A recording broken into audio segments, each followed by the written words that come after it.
So in keeping with the recent kind of theme of this channel, I'm going to be doing a reading from Mary Daly's Pure Lust. Done quite a few readings from her this past few months, and I've been kind of reading this book since summertime, which is actually rather odd for me because I tend to read through books within a matter of a few days. This book, however, I've had to absorb really slowly and take it to heart because a lot of it is it sets off little light bulbs, I guess, in your mind, and she's just very brilliant. I'm shocked at her brilliance sometimes, that I'm actually sitting here and knowing what I know about her and her life and how she's remembered. It's really disturbing to me how she's maligned, because I really think her work provides so much power. This reading's kind of on what she calls phallic separatism, and I hope you enjoy it. And always feel free to leave your thoughts in the low bar, aka comment section. To feminists, one of the most dispiriting experiences imaginable is to encounter in a woman an apparent inability to experience moral outrage at the atrocities perpetrated against her sex. This cannot be explained by ignorance of facts, so when the facts are presented clearly and cogently, the puzzle is ineffably confounding. Here is a woman, yet she seems unable to identify with the oppression of women, a condition which she must have experienced on many levels. She may in fact be sensitive to the abuses against almost any other group, while apparently feeling nothing about the common lot of women. In a word, genocide. To approach this problem, it is helpful to spiral back to the study of the passions in the realm of pyrospheres. Shrewds will have noticed in the foreground to that realm that in the traditional listing of the 11 passions, only one passion has no contrary: anger.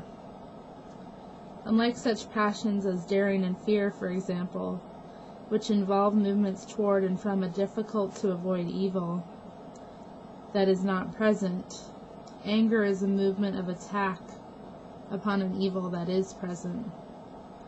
According to that analysis, since the difficult evil is present, a movement of withdrawal is not possible. The nagging question remains, what exactly is different about anger? Is there really no contrary movement? Where does the anger go?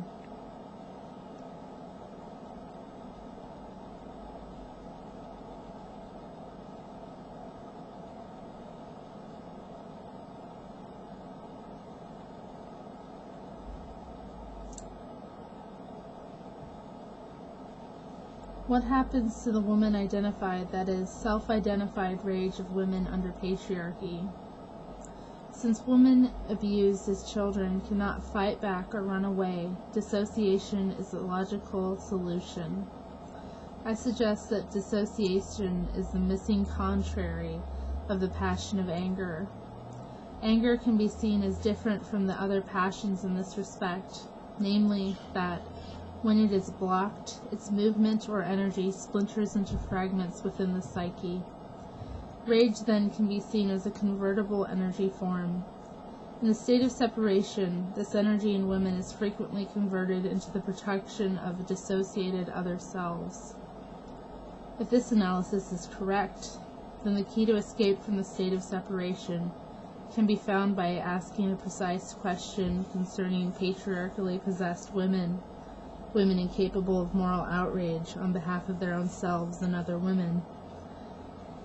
The question simply is, what is it that a patriarchal woman dissociates from? The response that seems most evident to a meta-patriarchal thinker is that the dissociation is from her original identity as a woman, not as the Sado society defines woman, but as an archaic, elemental woman, which Jan Raymond has named an original woman. This response leads to the subject of radical feminist separatism.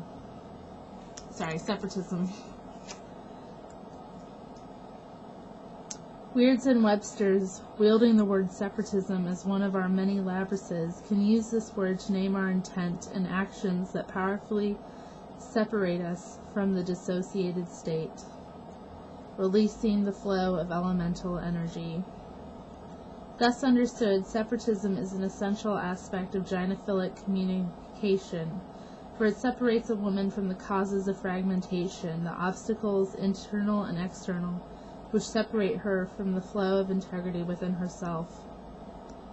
We can begin to understand the importance of such separation from the state of separation by returning to the subject of rage. We have seen that anger in the traditional sense is a movement of attack against the evil that is present. This raises the question of how the genocidal evil of phallic separatism is present to a woman.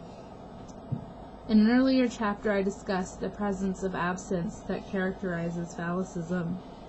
This kind of presence, when it invades a vulnerable woman, has as its target her very integrity of identity. Typically, when a little girl or a grown woman is sexually abused, she blames herself, feeling guilty and ashamed.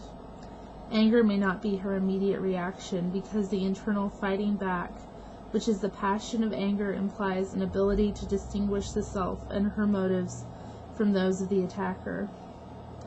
The phallic presence of absence, however, translates itself within the attacked, victimized woman's psyche into an internalized presence of absence of the woman's self. Feeling that she has been stained and defiled by the attack, the victim loses the capacity to name the attacker and even to name the event of violation as an attack. In such a case, she is internalized and identified with the evil. The evil, then, can be so present that it blends with a woman's own idea of herself. In order to attack this attack, she must disconnect herself from the violator.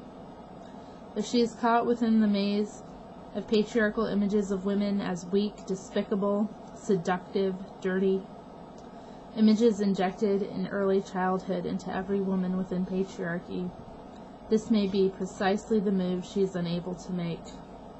Her incipient elemental rage, twisted in upon itself, splinters her soul. The attack, of course, need not be physical. The perpetual bombardment of women's psyches with overt and subtle insults, often guised as courtesy, consideration, and respect, also inflicts the presence of absence within that immobilizes the impulse to anger. The dissociation that results will not be recognized as such within the state of separation, which is also the state of reversal. Rather, it will be accepted and fostered as normal and healthy. The healing response to this condition is the providing of a context that affirms precisely that from which women under patriarchy have been dissociated. That is, identification as wild, original women. Feminist separatism, then, is a communal process, affirming the flow of connectedness within each woman, her presence of presence. The history of women's struggle to provide and maintain diverse forms of women's space has been a vivid testimony to the fact that men recognize this to be a crucial issue in the war to control women's minds.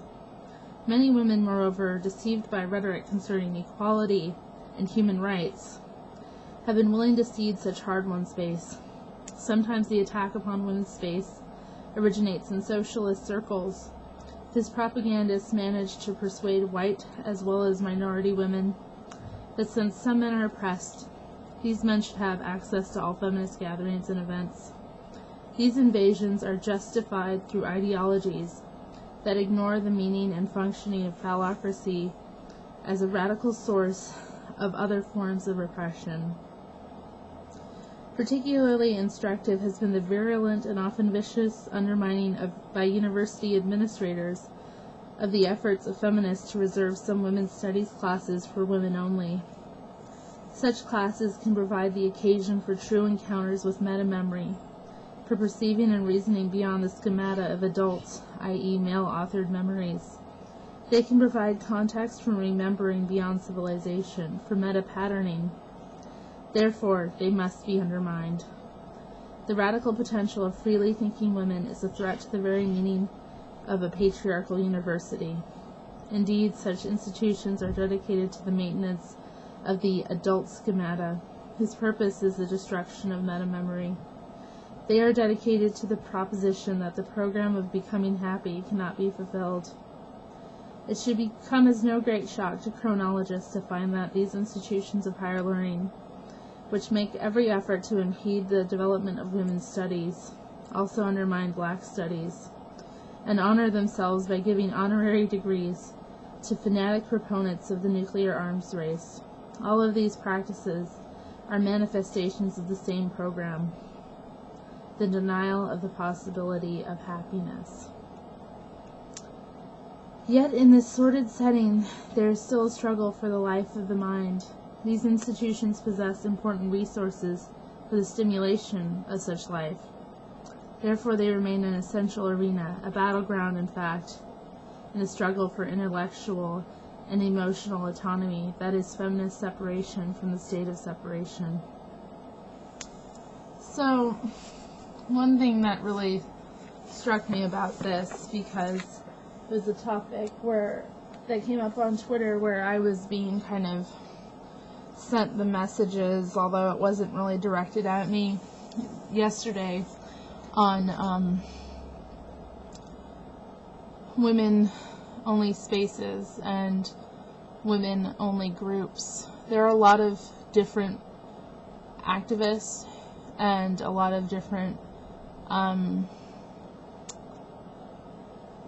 people out there who do not like the idea of women being autonomous in their organizing, particularly around our own issues. And the biggest part of that, and the biggest reason for that, is when women are together, when we are having and providing a space where we can be and grow into our full, selves, ourselves that are not about, pandering to others or apologizing for taking up our space, or in all the myriad of ways that women don't even notice that they're oppressed when they interact outside of the context of being female. What happens is that we're able to reconnect with a sense of ourselves that is authentic. And I just want to be clear here. I don't think that the majority of women are in any way authentic in this culture. What happens to us throughout our lives is that we are put through a regimentation of identifying with our oppressors, but also conforming to a way of living that is frivolous and that is so removed from our own wild way of being. I guess I could go into that in another video, all of the manifestations of that, but the effect it has is that we become separated from ourselves, and we have this inability to be with one another.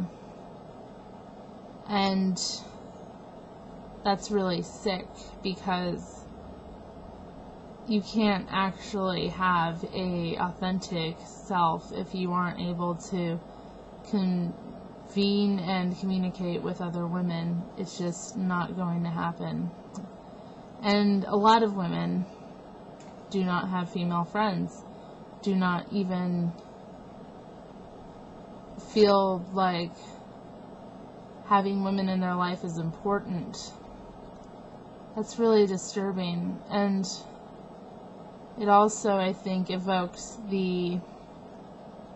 at least in my experience, the thing that continually pops up is that women together are considered to be alone.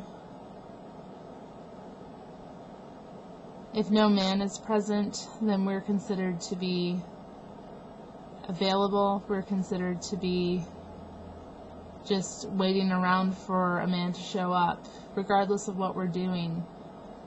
And that kind of dehumanization of other women and the kind of valuation of women and our relationships with them as less than our relationships with males inevitably damages us.